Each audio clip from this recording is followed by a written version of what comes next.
Hello, everyone. Thank you for joining today's artist interaction with Priya Ranjan. My name is Siddharth Sengupta, and I'll be moderating today's conversation with Priya Ranjan Purkayat. And please feel free to ask your questions if you have in the text box. So, towards the end of the conversation, we can take those questions and have meaningful conversation, hopefully, by the end of this conversation. So to begin with, Priyaranjan, I would like to start with the fact that how I have been seeing your practice. And for me, what has been very interesting over these few months since I've been kind of seeing your works in several exhibitions also, that how you have been very diligently working towards this idea of care, materiality, and repair in your words. So we'll have more and more kind of dialogue on the basis of that in today's conversation. But before we go there, I would also like to start with that if you could share what is the background, from where your artistic journey started, where you have realized that the aesthetic awakening has happened to you. So if you could share that with us. First, thank you for Shivdas for this conversation. मैं अभी कलकत्ता में art art practice कर रहा हूँ, मगर मेरा जो गांव है वो सुंदरबन के पास है। तो मेरा गांव में मैंने बहुत सारे लोग को देखा, आदमी को देखा है, जो लोग इकोनॉमिकली वीक है। तो मेरा फैमिली भी इंक्लूडेड है। तो मेरा जो इकोनॉमिकली वीकनेस के जरिए एक गांव, मेरा गांव का जो लोग है वो लोग क्या करते हैं, जो कोई पुराना सामान, जो डेली यूजेबल मटेरियल फैमिली के लिए, वो पुराना सामान जब टूट जाता है, जब बिखर जाता है, वो क्या करते हैं, उसको नहीं फेंकते, उसको वो क्या करते हैं, उसको वो फिर रिपेयर करते हैं, करके फिर रीयूज करने के लिए वो यूज करते हैं। कोई भी सामान हो, कोई भी डेली यूजेबल सामान हो, क्यों, क्लॉथ्स हो, बैग्स होते हैं, उसमें बास्केट होते हैं, नेट्स होते हैं, बहुत सारी चीजें हैं। वो जो करते हैं, वो जो जब पुराना हो जाता है, तोड़ जाता है, टूट जाता है, तो उसको रिपेयर करते हैं, करके फिर यूज करते हैं। तो वो जो रिपेयरिंग का जो प्रोसेस है, डिफरेंट डिफरेंट मटेरियल का रिपेयरिंग डिफरेंट डिफरेंट होते हैं।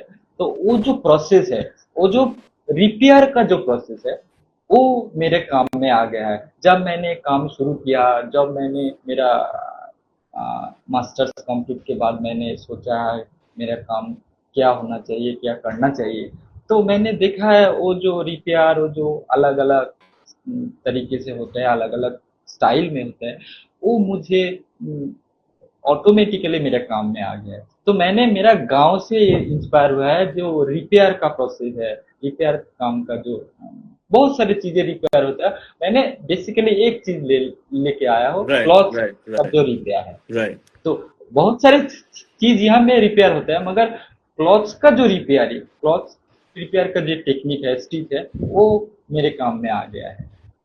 Right. Also, could you share something? Because the question also what I was interested in is that if we see that from where you come from, आप जहाँ से आए हो और वहां से फिर अगर आपके प्रैक्टिस के जर्नी को हम देखें, that you came to Calcutta, but there is a journey to it. How do you see that journey in your practice? जब जब मैं गांव था, तब मेरा दिमाग में ही नहीं था कि मैं ये सब चीज में लेके काम करूँ, ये सब चीज के लेके काम करूँ। मगर जब मैं कलकत्ता आया है, मेरा काम में थोड़ा और ज्यादा इन्वॉल्व हो गया है, तो मैंने सोचा है कि हम लोगों के लिए जो जार्नी है, इकोनॉमिकली प्रॉब्लम है, मेरा गांव का जो इकोनॉमिकली प्रॉब्लम है, तो वो क्या, लोग क्या करते हैं, हम हर लोगों के लिए डिफरेंट डिफरेंट प्रॉब्लम होता है। किसी को फिजिकली, तो किसी को मेंटली, किसी को इकोनॉमिकली। तो हम क्या करते हैं, हम लोग वो प्रॉब्लम को सॉल्व करने के लिए कोशिश करते हैं।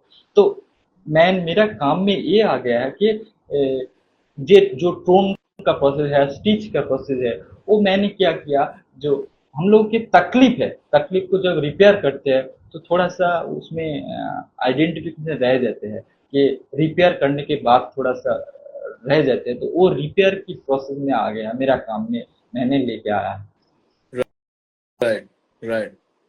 Which also kind of takes me to my next question to you, which we have discussed also many a times, that the use of the use of the material as a medium, at times not just directly engaging with the medium in your practice, in your painterly, questions you are interested in. But what is very interesting and what is very important in this entire process is you treat the material, the color in your paintings almost like a material, not just a medium, which is very kind Yeah, of yeah. evident in painterly practices. Painters हाँ, use colors as a medium and engage with the medium. But the idea of this cultural understanding, the idea of this material understanding through which this cultural sensibility to gather new painterly aesthetics is there in your paintings, is there in your practice. So how do you see that? How do you um, see in your practice? मैंने पहले जब ये काम शुरू किया है, जो इसको जो टेक्निक है, जो वीविंग प्रोसेस है, जब शुरू किया है तो पहले मेरा काम में ऐसा परफेक्शन नहीं आया। क्योंकि मैंने मीडियम को मैंने बहुत टाइम प्रैक्टिस करके कोशिश करते करते मेरा ये आ गया है कि मैंने ये दिखाना कोशिश किया है कि जो क्लॉथ्स है, क्लॉथ्स का जो फ्लेवर है, क्लॉथ्स का डिफरेंट डिफरेंट फ्लेवर होते हैं, क्योंकि किसी को अलग अलग टेक्सचर, अलग अलग फॉर्म होते हैं। जो तो मैंने कलर में मेरा जो मीडियम है, मैंने कोशिश किया, मैंने डायरेक्ट कोई क्लॉथ, कोई टेक्सचर का कपड़े नहीं यूज किया है, क्योंकि ये थोड़ा इजी प्रोसेस होगा, क्योंकि डायरेक्ट मार्केट से खरीद करके मैं लगा सकती हूँ, मगर मैं ये नहीं लगाया, क्योंकि मैं कोशिश किया है कि मेरा जो मीडियम है, एज यूजुअल जो मीडियम है, एक्रेलिक कलर हर लोग यूज करते हैं, तो वो जो कलर है, मैंने कलर को ऐसे अप्लाई किया है कि वो देखने में क्लॉथ्स की तरह लगेगा। मैंने एक्रिलिक जो मीडियम है, जो मीडियम को ऐसे यूज किया जो वो सडनली कोई देखेंगे तो सोचेंगे कि क्लॉथ्स है। मैंने मेटीरियल में बदल दिया है, मेटीरियल में ट्रांसफर कर दिया। जो मीडियम है मेरा, मीडियम का जो कैरेक्टर होता है, वो कैरेक्टर मीडियम को नहीं है, जब मैंने यूज किया वो नहीं रहे, डायरेक्टली वो मेटीरियल हो गया है। जब मेरा मेरा काम प्रेजेंट होगा, डिस्प्ले होगा, तब लोग सडनली देखेंगे तो समझेंगे कि ये कोई क्लॉथ थ्रेड्स का ये होगा। मगर जब और ज्यादा इम्पोर्टेंस देखेंगे तो सोचेंगे कि नहीं, क्लॉथ नहीं है, ये एक्रिलिक कलर है, ये मीडियम है। एक मीडियम कैसे एक मटेरियल बदल गया है, मैंने ये दिखाने की कोशिश की है। Right, right. Which is very fascinating. Which is very. I haven't seen at least in my circles that someone is that deliberately engaging with such interventions. पर इसमें जो एक बहुत ही एक महत्वपूर्ण बात इससे निकल के आ रहा है, जब आप भी बात कर रहे हो और जब मैं आपको सुन रहा हूँ, तो आप बहुत बार ये बोल रहे हो कि आप काफी ज्यादा इंटरेस्टेड हो एक फैब्रिक का सरफेस बिल्ड करने के लिए with a cultural understanding, right? हाँ, हाँ, तो मैं हाँ। ये जानना चाहता हूँ कि एक फैब्रिक ही क्यों कुछ और नहीं, और क्यों कोई और एक सरफेस नहीं, या तो कोई एक और सब्जेक्ट नहीं, एक फैब्रिक ही क्यों, जिसके द्वारा आप ये एक सरफेस बिल्डिंग एक as a technique you want to engage and create your artworks? Actually जब मैंने ये पिक्चर लिया है, ये फैब्रिक का वीविंग प्रोसेस लिया है, ये प्रोसेस मेरा पापा, मेरा मम्मी, मेरा पापा क्या करते हैं, फिशिंग नेट बनाना करते हैं, क्योंकि वो एक फिशरमैन है। तो जब मैं देखता हूँ कि वो नेट बनाना करते हैं, वो मेकिंग करते हैं, वीविंग करते हैं, तो वो जो फिशिंग नेट का एक वीविंग के एक तरीके होता है, एक अलग पर्पस के लिए करते हैं। मगर मेरा मम्मी जब टाइम मिलता, मेरा मम्मी क्या करते, वो पुराना कपड़े कलेक्ट करके उसको स्टिच करते हैं, एक कांथा बनाने करते हैं, तो वो भी पर्पस अलग है। मगर मैं मेरे ऑटोमेटिकली मेरे मम्मी, मेरा पापा, मेरा फैमिली, मेरा गांव में ये सब काम होते रहते हैं, तो ऑटोमेटिकली मेरे मेरे में आ गया वीविंग का जो प्रोसेस, वीविंग का जो टेक्निक ऑटोमेटिकली मेरे काम में आ गया है। मैंने सोच समझ कर नहीं किया है कि मैं वीविंग करूं, तो ऑटोमेटिकली मेरे मेरे अंदर में आ गया है ये, क्योंकि मेरा पापा, मेरा मम्मी, मेरा गांव वाला ये सब कर हर टाइम करते रहते हैं, तो इसलिए वो ऑटोमेटिकली मेरे पास आ गया।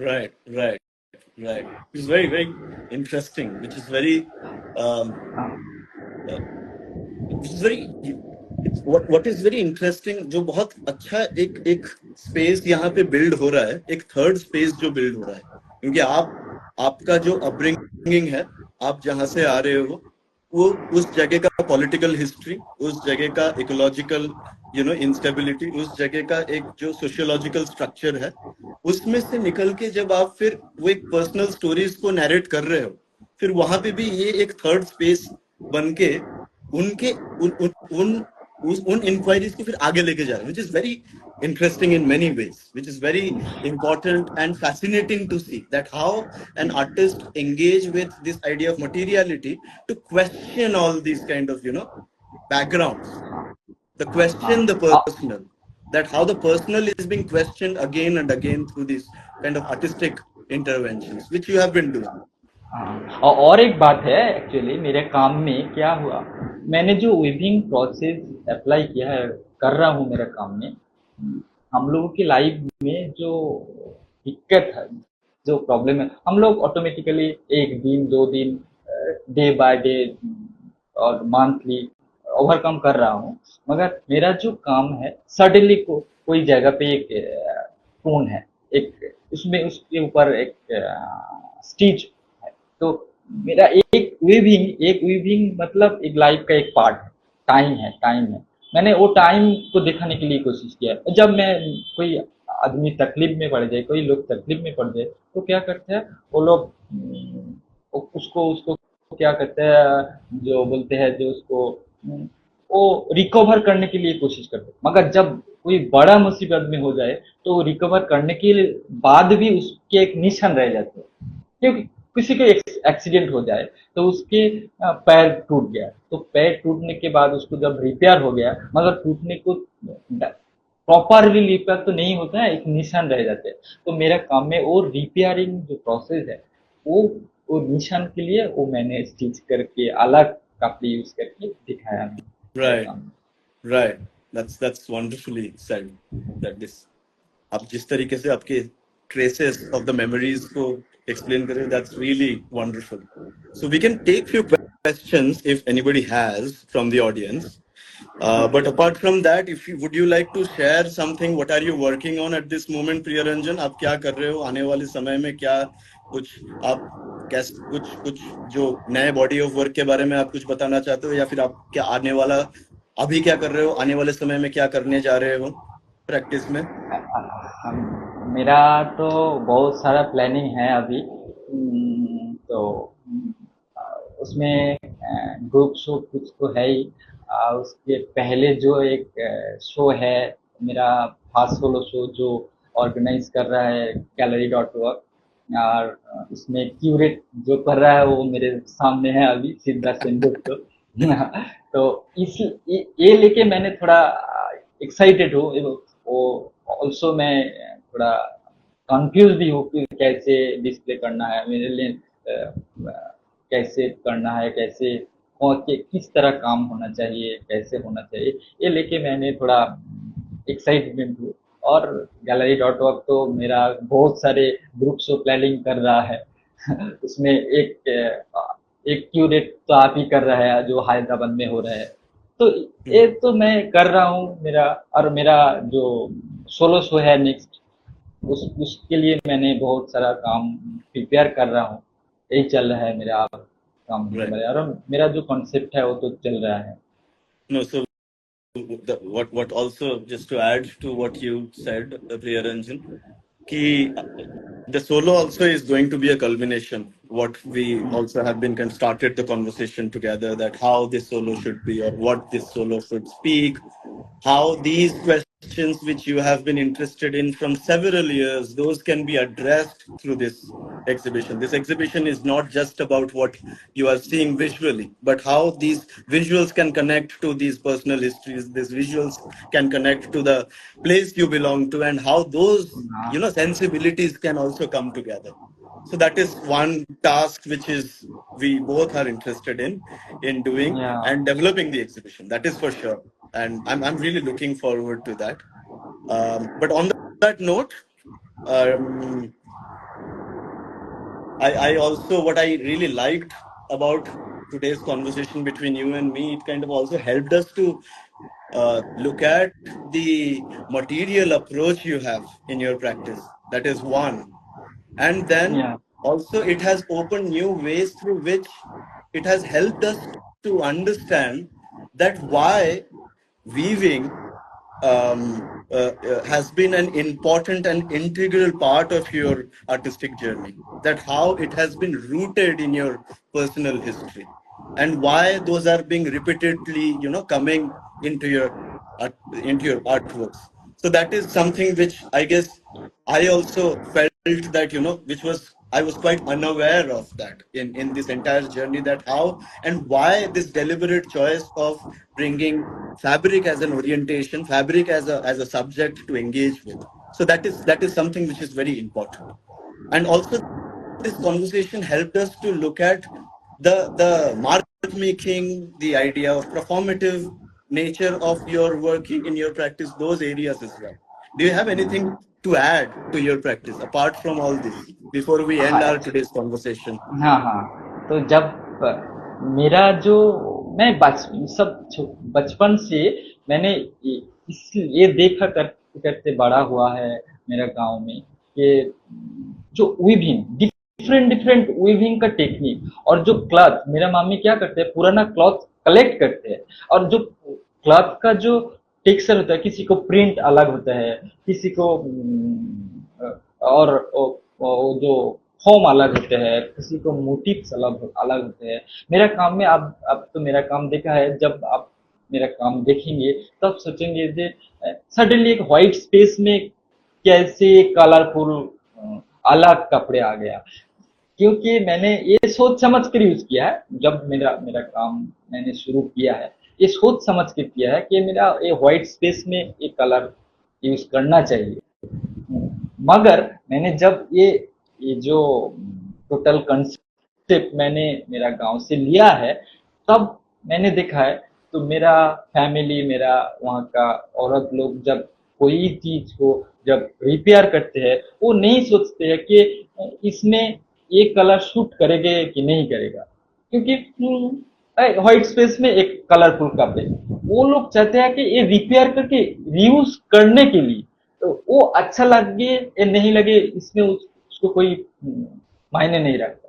उसको ये इम्पोर्टेंट है कि वो कैसे वो उसको यूज करने के लिए कोशिश करते हैं, कि वो यूज करेंगे तो ये यूज करने के लिए होगा, तो ये इसलिए मैंने वो क्या करते हैं, कोई भी सामान, कोई भी चीज को वो ये नहीं, उसको ब्यूटी नहीं देखता है, उसको उसको यूज करने के लिए वो करते हैं। तो मेरा काम में मैंने ये सोच समझ कर किया है कि इस व्हाइट स्पेस में एक कलर यूज किया है, कि वो अलग कपड़े हैं जो हम गांव में लोग करते हैं, वो नहीं सोचते हैं कि वो कलर क्यों यूज किया है, मगर मैं सोचता हूँ कि वो यूजुअली कैजुअली वो ये कलर अप्लाई किया है।